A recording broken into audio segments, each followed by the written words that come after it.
Angel Reese says WNBA players could go on strike over salary and benefits. Career you choose, you should probably look at what the career earnings are of going into that field.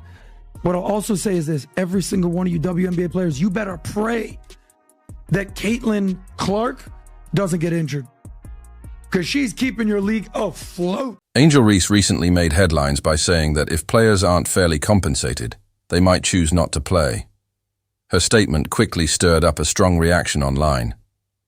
One of the most direct responses came from Patrick Bet-David, who challenged her claim with detailed financial data and a sharp critique. Once you hear the full context and facts behind this discussion, you may see her comments in a very different light. The ones coming this year will still be on the rookie contract again. The ones that the year after, they're going to get more. They probably going to be making more than us. No, they are. Who's that? I'm hurt. They are. Like, yeah. I've been in the meetings. They are. I need to get in the field. You need to come to the meetings. I got to get in the meetings because I'm hearing like, yeah, they don't give us, if y'all don't give us what we want, like, we sit out. That's a possibility, for real. Here's what's going on. Angel Reese, known as the Bayou Barbie, and now a rookie in the WNBA, has suggested that players should consider sitting out if they aren't paid more. It's a bold statement, especially from someone still getting used to the pace and challenges of the pro game. Patrick Bet-David responded with a mix of surprise and skepticism, and honestly, many shared that reaction. You know what I love watching? I love watching her highlights of missing shots. She's got to be the worst shooter you've met in your life. But go, Rob, just go, give this feedback. Give this feedback here. Go for it. Season 2, I can't wait to work with you some more. The biggest advice I have for you is going to be how you shoot your layups, period. Layups? Bang! What do you mean? She's our double-double queen! Bang! What they say, if it's broke, don't fix it. Bang! Teaching Angel Reese to make a layup is like teaching an old dog a new trick. It ain't gonna work. Bang! Hey, welcome to McDonald's. What can I get you? Have the Angel Reese McBang! Let's break down exactly what Angel Reese said and why it's getting so much attention. To get paid. Possibility. Reese has been vocal about her low WNBA salary, revealing her $74,000 a year salary doesn't cover rent, stating on Instagram Live, "I just hope you know that the WNBA doesn't pay my bills at all. I don't even think they pay one of my bills. Reese's financial struggles stem from WNBA salary not matching her past earnings, as her NIL valuation at LSU was $1.8 million, bolstered by deals with Reebok, PlayStation, McDonald's, and Coach, while a 4-year rookie deal was $324,000 with $74,000 due next season." I just hope y'all know the WNBA don't pay my bills at all. I don't even think that pays one of my bills. Let me do the math real quick. He might cover that. Yeah, it definitely covers that. What is I don't even know my salary. School Angel Reese recently shared that she's making around $74,000 in her rookie WNBA season and claims that's not even enough to cover rent in Chicago. Now, for most people, that's a solid salary, but Angel's comments made it sound like she's barely getting by. The surprising part? This is the same athlete who earned nearly $1.8 million while playing at LSU, thanks to major endorsement deals with brands like Reebok, PlayStation, McDonald's, and many others who clearly saw big value in her off-court presence. Non-basketball sustained her, especially since the WNBA's $200 million revenue last season only allocated 9.3% to salaries, unlike the NBA's 50% share of the $5.3 billion in 2023. Adam, thoughts? No, my rent is more than that. It's $8,000. I'm living beyond my means. Angel Reese is currently signed to a 4-year rookie contract worth about $324,000 and roughly $81,000 a year. That's less than 5% of what she made during her college days as a high-profile influencer. It's no surprise she once said, "Hating pays the bills," because, truthfully, her social media presence has been more lucrative than her on-court stats so far. While Caitlin Clark is focused on elevating the women's game, Angel seems more focused on building her personal brand, one hot take and missed shot at a time. Hey, this is the greatest Angel Reese layup you'll ever see. Here we go with the dump up, ba-da-dum-bum-bum. I'm loving it. Burn! Oh, she getting jiggy with it. Look at that, crisscross, zigging-zagging through the lane. Giddy up, yeehaw! Burn! Now I heard she's ambidextrous. That makes sense, because she's equally doggy doo-doo with the right and left-handed layup. Bang! Professional basketball player needing to work on her layups is like a fish needing to learn how to breathe underwater. It doesn't make sense! Reese's Puffs! Bang! Here it is, arguably the most memorable layup of Angel Reese's career. The play starts with a smooth dump-off, and she adds a little flair, zigzagging through the lane with confidence. Props for the energy. But here's the twist. Despite being ambidextrous, her touch around the rim still needs serious work. And let's be honest, a professional basketball player struggling with layups is like a fish struggling to swim. It just doesn't add up. Patrick Bet David was stunned, not because he thinks Angel's broke. With her endorsement deals, she's clearly not. But because of the boldness in demanding higher pay from a league that, frankly, isn't profitable.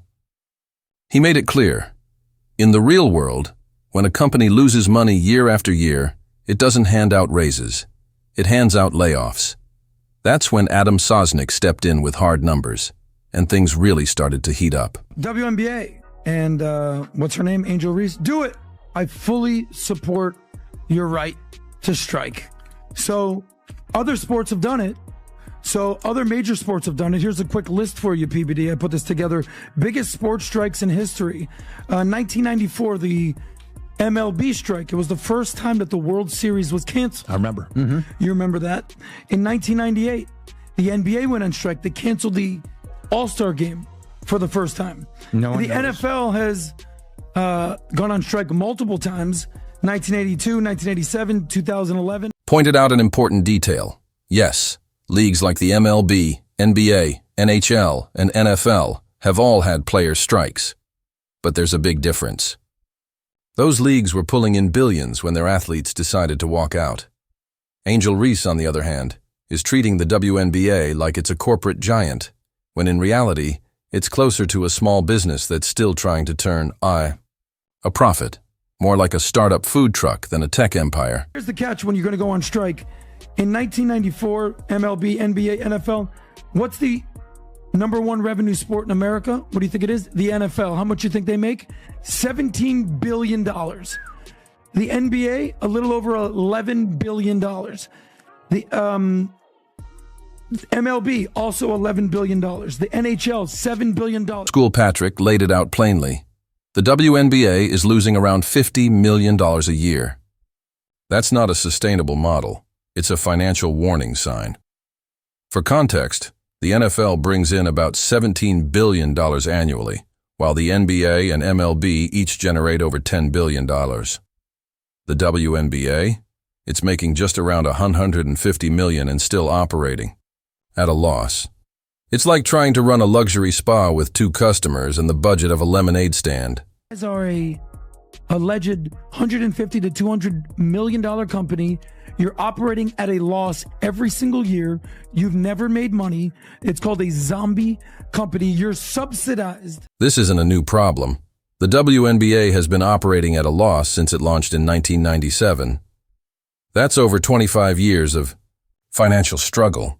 You'd think with all the hype surrounding Caitlin Clark, record-breaking TV ratings, and packed arenas, the league would finally turn a profit. But even now, the losses are growing. It's a league that, by most business standards, wouldn't have survived this long, yet it continues to operate, largely propped up by the financial backing of the NBA school. Question for you, Vinny. Real quick, rapid fire. Go. WNBA stats. Here we go. You're a sports guy. How many teams are in the WNBA? I don't, 9? No, 13. How many games do they play? 80? 40. Damn it. Who won the championship this year and who played in the finals? The Florida Magics. No, the New York Liberty beat the Minnesota Lynx. Who? Who exactly? A big part of the problem is scale. The WNBA only has 12 teams, each playing just 40 games a season. Expansion is set to begin in 2025 with the addition of the Golden State Valkyries, but that's still a long way from the NBA's 30 teams and 82-game schedule. Fewer teams mean less ticket revenue, fewer games, and lower TV deals. It's basics, math, Unless you're Angel Reese or D. Carrington, it seems. MVP. She was unanimous. She got all the votes. Dylan Mulvaney. Yes. Yes. Aja Wilson. Oh. You just failed the test, I'm buddy. sorry. WNBA is coming for you. When it comes to revenue sharing, NBA players take home 50% of the league's earnings, while WNBA players get just 99.3%. That may seem unfair, but the reality is that even with that smaller share, the league is still losing money. There simply isn't enough revenue to support everyone. And then there's the attendance issue. Caitlin Clark's Fever games are packed, while the crowds at Angels games, well, let's just say, the seats are a lot emptier. Yes, it is unrivaled. It is also unwatched. Look, let's be honest, we can sugarcoat it all you want, but if you don't have Caitlin Clark playing women's basketball, or if you're not the NCAA tournament playing women's basketball, you got nothing. Zero zip, nothing. No one's saying WNBA players don't deserve respect or recognition, but demanding more money from a league that's already struggling financially, that's not bold, it's unrealistic. Especially coming from someone like Angel Reese, who's only just started her career and is already acting like she's in charge of the league's negotiations. Meanwhile, Caitlin Clark is simply doing what she does best, setting records, making plays, and building a legacy, all without resorting to drama or threats of walkouts. She lets her game speak for itself, while Angel Reese is still working on making layups without becoming a meme. So next time Angel talks about sitting out, maybe someone should remind her that fans are already sitting out of watching her games. I'm not huge on comparing the WNBA and the NBA. I don't really think that's fair. Obviously, I think where the WNBA is right now is pretty incredible. I think a lot of people, or most people, would not believe it's in the place that it is right now. So I think when people always ask me this question, where I think it'll be in 5 years, is it's hard for me to answer because people didn't even think we'd be right here, right now. And I think really sky's the limit. I think when you see, our TV numbers when we're on, national television, we're averaging over 1 million viewers or whatever it is. The All-Star game, I think, was over 4 million viewers. It's just really great numbers. So the more opportunities we're given, I think the more it's going to shine and get better and better. I think also the talent level in college is continuing to get a lot better, and as those players come into the league, and it's going to continue to improve. We're adding 2 new teams next year, and then probably another team year after that. Some more games. Yeah, more games, which I think will be good. It'll lengthen the season a little bit more. To make things even more interesting, there's rising tension between WNBA and NBA stars. Remember the disagreement between Lisa Leslie and Draymond Green? Draymond suggested that WNBA players need to focus on growing the game before asking for bigger paychecks. The backlash was swift, but maybe, just maybe, he had a